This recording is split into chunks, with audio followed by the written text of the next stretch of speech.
Welcome to Body Canvas. My main focus is to help anyone who wants to start on their fitness journey and has no idea exactly where to get started. Understand that this is a marathon, okay? You can't sprint and expect the marathon to be done.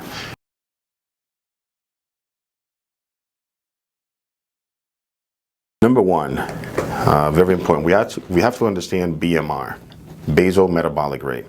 So the basal metabolic rate is the amount of calorie or energy your body consumes for body heat, movement, processing of food, sleep, etc. This is the amount, literally, while you're sitting down right now, the amount of energy your body requires to stay alive and to keep functioning properly, right? Once we've determined that number, you will then calculate how many calories or how much energy your body needs once you start working out. You will need more energy, okay? Think about it as gasoline. When your car is idling, it consumes a certain amount of gasoline. When the car is not moving, it's in park, but it's on. The moment you hit the gas, you see that it starts consuming more gasoline the faster you go. So it's the same thing. The more you move as a human or any animal, for that matter, the more calories or the more energy you need to consume. A website that has simplified this for us is called caloriecalculator.net. There you will need your age, height, weight, and it will give you a good estimate of what your BMR is. Once you have that information, it will further ask you below, how many times a week are you going to the gym? Choose the amount of times you're going to the gym, and that will tell you if you frequent the gym those many times a week as you have stated, this is the estimated amount of calories that you will need in order to keep going to the gym and maintain your weight. With this number, you will not lose nor gain weight. It merely is the energy you're consuming daily so that you can keep functioning. If you want to lose weight, you would have to take that number you were given and subtract 200, 300 calories and keep eating that number of calories, and within a few weeks, you're going to start seeing results.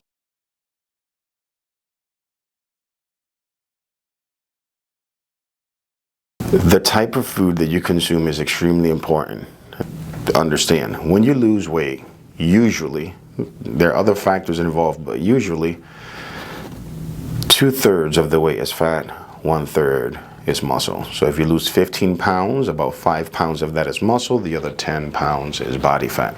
That is not always true again, but that is usually a good guide. Therefore, a lot of women have, especially women, they have this misunderstanding that if they start losing weight, they're going to lose the assets they appreciate. Larger chest, larger buttocks, right?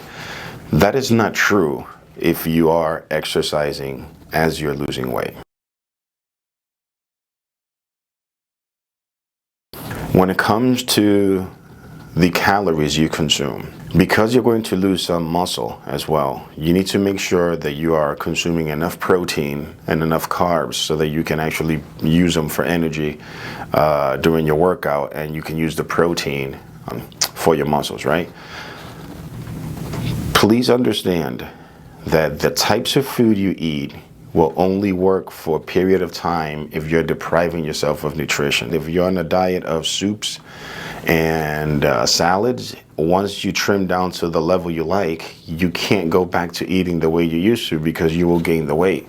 You often hear this. People that say, I lost a lot of weight, I lost 20 pounds, but I gained 30 back. Well, that's because it is a non-sustainable way of losing weight. The best way to do it is continue consuming the foods you currently eat in less quantity. So, for example, I am Dominican. We love eating rice and beans and chicken, etc. every day. The way we serve food to each other, it is extremely large. A plate of $10 can probably have like 3,500 calories, and I can eat it in a single sitting. But if the number I need to reach, let's say, is 2,000 calories a day to start losing weight, I can eat the entire plate. So what you need to do is you will literally have to start counting calories. If you are not keeping track of your calories, it is almost absolutely impossible to do it. Once you learn the foods, because you're consuming them so often, you'll know, and you won't have to write them as much, but you have to keep track of your calories. There's no other way I can emphasize this. It is absolutely imperative that you keep track of your calories and your counting, including your macros. Okay, so look at these two examples right here. The plates look similar. They look very similar. However, you can see the difference in calories or the caloric value of the meals. And it's simply because look at the rice, look at the beans, look at the protein. They're smaller in portion. And then when you look at the greens, they're larger in portion. So this person will not feel constricted and feel like he's on a diet or she's on a diet because they're consuming exactly the same foods they are used to, just in lesser quantity so that they can meet their caloric value to lose weight.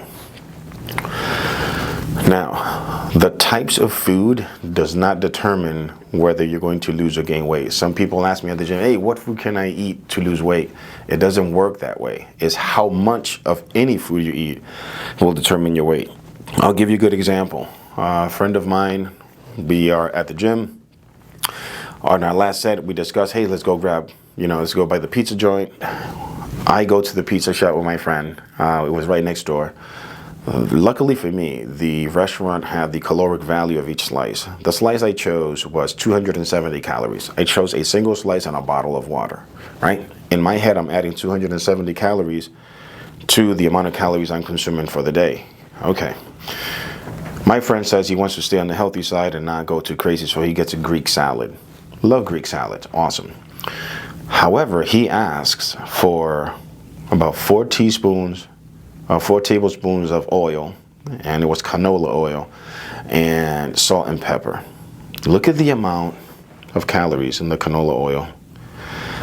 Essentially, he's added so many calories to the salad that he can literally start gaining weight from eating the salad, and as long as I stay below my caloric value, I will start losing weight. Now, the difference is internally, when it comes to our blood markers, his meal is somewhat better than mine, right? Mine has a lot of fats, cholesterol, etc. His will be a little bit better, but because he added that canola oil, that's what made it unhealthy. The types of food will determine how healthy you are internally, okay?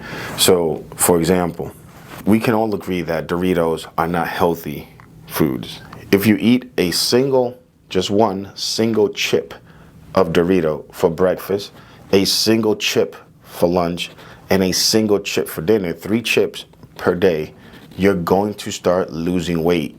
You're not consuming enough calories for your body to maintain. So your body's pulling from the reserves, pulling from the fat. You're going to lose weight.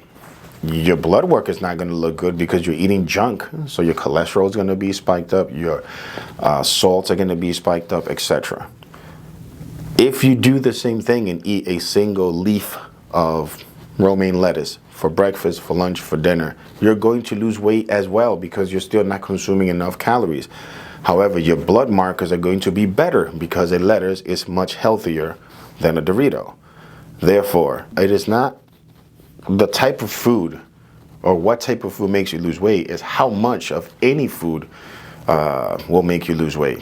So quantity determines whether you're going to lose or gain weight.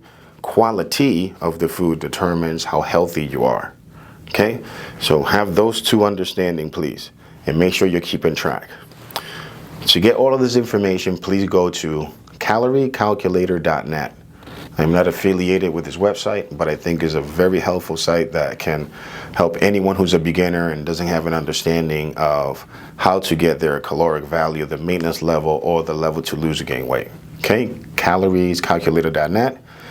Input your information, age, height, weight, how many times a week you're going to the gym, and this will give you the numbers you need to lose and gain weight.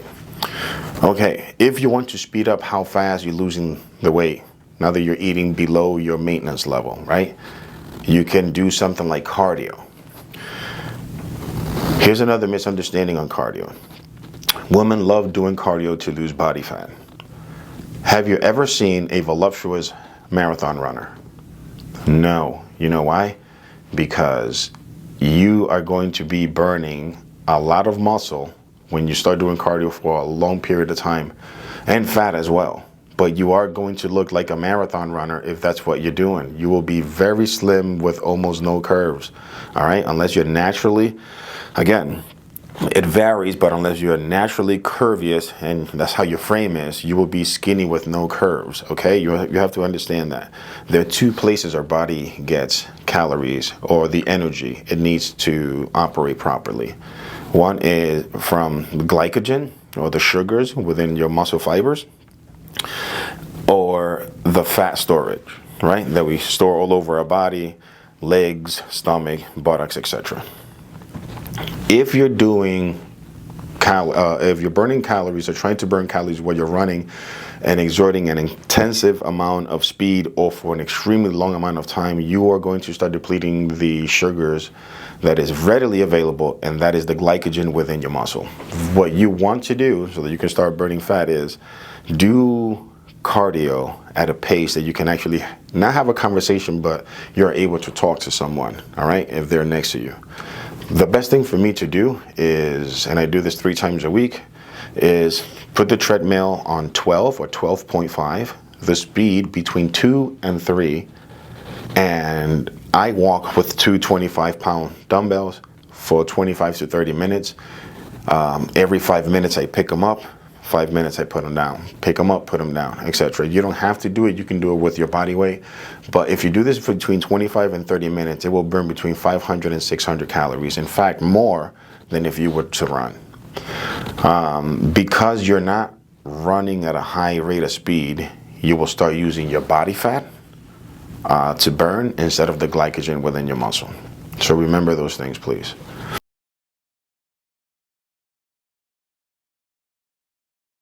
Our workout plan. So we've discussed already understanding your BMR and caloric intake, and also the importance of the caloric quantity and quality. The third thing we want to talk about is creating a workout plan. This is absolutely vital. So my brother tells me the other day, hey JB, what do you think of my workout? On Mondays I'm doing chest and back. On Tuesdays I'm working on my arms. I'm like, wait a minute, wait. There's no way. I mean, you can physically do it, but there's no way that you should work from one day to the very next day the same muscle group. First of all, I don't recommend doing chest and back when you're a beginner on the same day, okay? It requires an understanding of lifting, recovery, etc., so that you can actually come back to the gym and perform again. You need to give your muscles, I say 48 hours of rest. So when you're working on your chest, a lot of the chest exercises use your triceps, okay? There's a lot of pushing this way. So if you are going to push and use your triceps when you're working your chest, don't work on your arms the next day because you already used your triceps. Instead, you will want to make a split in which you give enough time in between days for your muscle group to recover. Muscle is not built in the gym. In the gym, you stimulate your muscle fibers so that once you give it the proper nutrition after the exercise and you go home, your muscles grow and develop when you're resting and sleeping.